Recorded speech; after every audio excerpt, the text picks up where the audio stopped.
from against Kurt, and I'm holding a knife because we're doing a cooking segment, and I am so excited about this.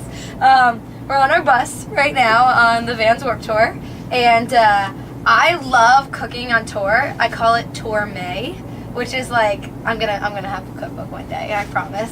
But also great for dorms, like dorme, like so if you go to college, that kind of stuff. Like very inventive. I have lots of tips and tricks. But anyways, we're really lucky that this bus has like a cooktop on it.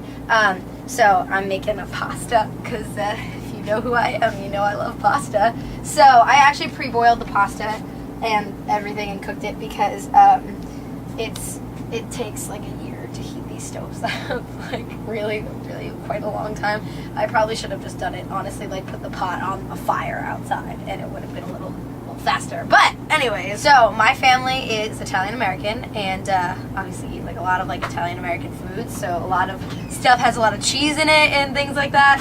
And I actually went vegan right before this tour because I kept getting sick and I just kind of wanted to like detox my body and like clean it and like eat very clean and healthy and organic and whole foods and things like that. So normally this dish actually is really good. It's like a pasta pomodoro kind of, like fresh tomatoes and onion and things like that. And normally I would definitely like put like a lot of pecorino romano cheese on it and stuff like that. But today I'm not going to. So I have like, it's really important when you're not going to be like using stuff like that, like cheese, which is usually gives you a lot of your flavors, that you're using like really fresh ingredients. So I have like fresh basil, whereas like sometimes you can get away with just like dried basil, and then like salt and pepper and stuff. You can definitely get vegan cheeses. I know like a lot of vegans like sprinkle nutritional yeast on everything because it tastes like cheese, I guess. But I prefer not to like use too many substitutes because it never tastes exactly like how you want it to, so it's kind of always a letdown. So if you can make it taste good in and of itself, I feel like that's a lot better. Alright, so I'm actually gonna turn the heat up on the pan right now because this is going to take forever, and I'm just gonna like kind of like chop up some tomatoes. You can chop them up as small or as large as you want them to. You can actually also just like get them pre-chopped in a can because, you know, I mean, I just honestly, because we were filming this, I was like, well, I'll take the extra fancy route and use the pre-chop. But if you get pre-chopped tomatoes, you also don't run the risk of cutting your fingers open, which I may do during this time, so you may see some injuries. And if you are squeamish of blood, I'm sorry. Just kidding. Hopefully I won't cut my fingers because my mom will yell at me. I didn't bring this knife out with me. We actually, like, every bus like has stuff, but I always end up buying stuff because there's always like something else I'm missing. A lot of the times I buy a toaster oven because you can buy one for like 20 bucks at Walmart, and they're so good. You can make everything in them because they're like a regular oven. Like I made like baked broccoli with breadcrumbs and just like anything. Like you can toast your bagel in the morning and like stuff like that. You can make cookies. Oh my god, I made so many cookies on one tour once. Like I just like got this was pre-vegan. I got a giant tub of those like, it's like Toll House or like, no, it's Nestle. It was Nestle cookie dough, and I ate half of it raw and the other half I just made cookies. And it took me an entire tour to figure out like what degree and how long to bake it at without burning it or it being completely raw still. But eventually I got it. So that toaster oven was a finicky one. But yeah, toaster ovens are great. I also have this like convection, like this bus has a cooktop, but for buses that don't have cooktops, I have like this convection one, which I don't really know how the science behind it works, but I just know that it's like it only heats up when it has like the weight of the pan on it or something. So it's supposed to not burn you. I think I burnt myself on it somehow anyways, but theoretically it's really good for like kind of like traveling. And I think like some dorms don't really know about them, so a lot of those like dorms that like outlaw literally every kind of like heating device that you can think of don't really like remember these things, so it's like you can kind of get away with them because it's like, well, it wasn't in the handbook. So I did go to college for a year, so you know. Alright, I'm gonna cut the onion now. Probably gonna cry because I'm really bad with onions, so if I start frantically running back and forth to the sink, it's fine, I'll get over it. Just giving you a heads up. So you don't need a whole lot of onion. I'm making like kind of single serving size, obviously, just like disclaimer here, I have no actual cooking techniques at all, despite being raised in an Italian family. I am not a great chef by any means. I just really like food.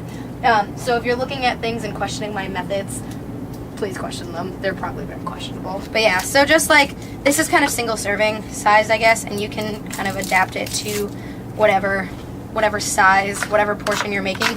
You can make more ahead of time too, because you can then like just put it in your fridge if you have a fridge on your bus or in your house, because maybe most of you probably aren't on buses. And then you can eat it later in the week. I like making more of things and then eating them later on. Aw, this didn't line up all nice like the other one. I like keeping things that way I don't have to cook it more than once, because I'm also really lazy as much as I like food. So I'm gonna say right now I have way too much onion compared to my tomato ratio, but like once I put my pasta in and everything like that, I'm just gonna, you know, eyeball it and see how it is, and then you can cut up, you know. This is like, cooking's all about eyeballing, I've heard, so I eyeball.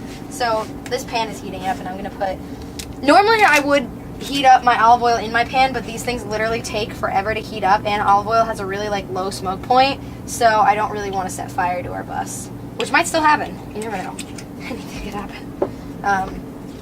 But yeah, so just gonna chop up some basil, and I'm totally not gonna judge you if you use like dried basil and just like sprinkle it over or whatever. But I'm on a cooking show right now, so I have to do things very legitimately.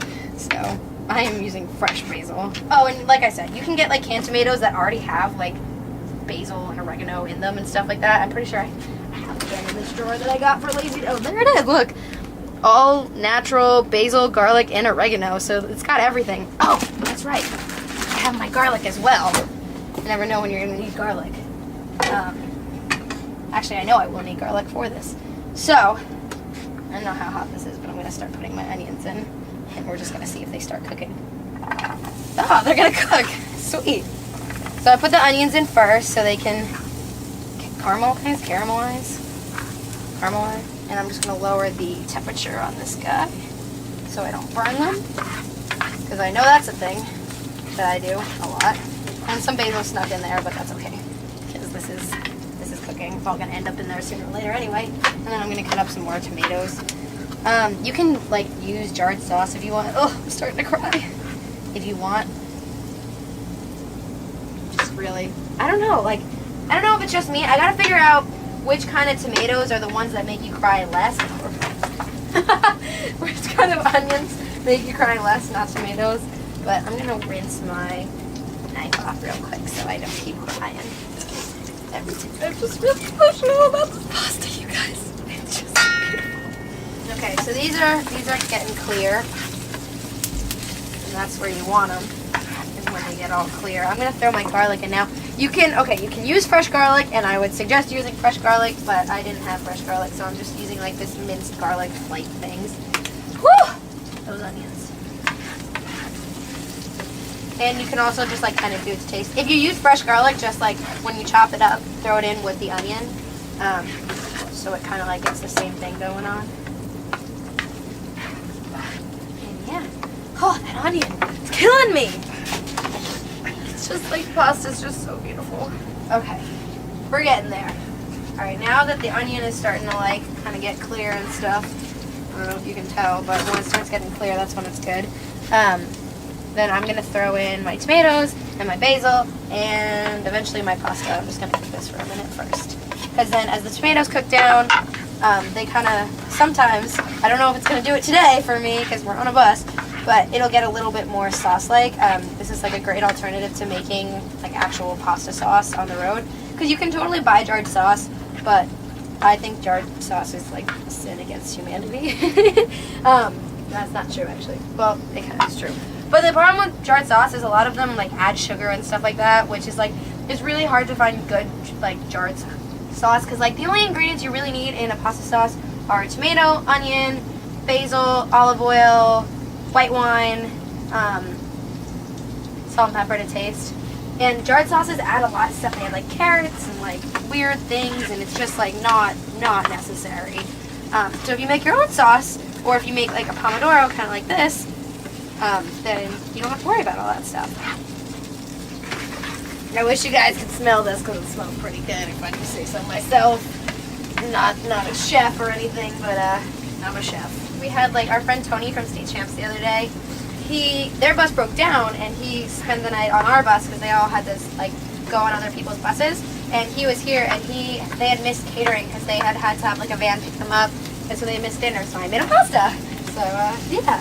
And that time I actually had like leftover sauce from my mom, so I didn't quite do this. This is gourmet here. I mean, my mom's sauce is gourmet, but it was like freezer sauce, so it was, you know, out of the freezer. All right, so once it starts getting there, I'm gonna add in my pasta. I think I made too much pasta, so I'm gonna just like kind of. And then you can add more olive oil if you need it to coat the pasta or whatever it is. But I'm just going to kind of mix it up.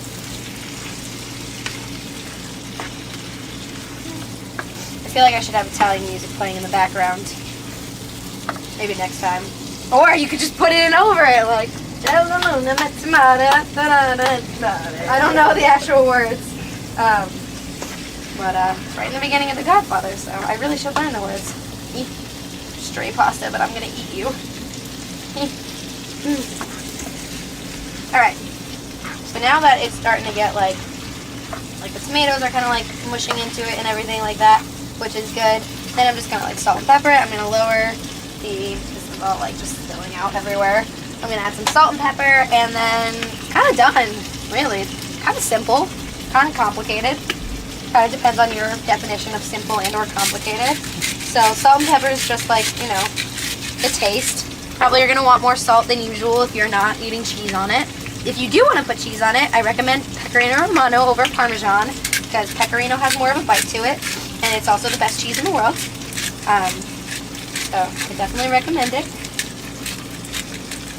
My family actually goes into like a panic when there's no more Pecorino Romano in the house. We put it on literally everything. Not me right now, I'm vegan, but they do, and it's great. All right, I think we're ready to bowl. Put it in a bowl.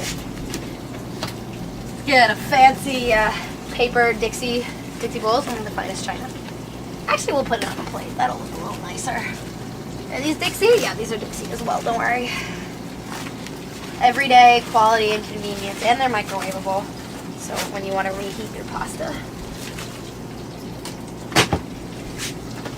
Just gonna turn my stove off real quick. I made a little bit of a mess.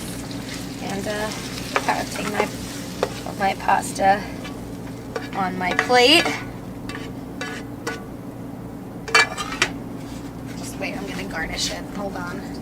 Let's get real fancy here.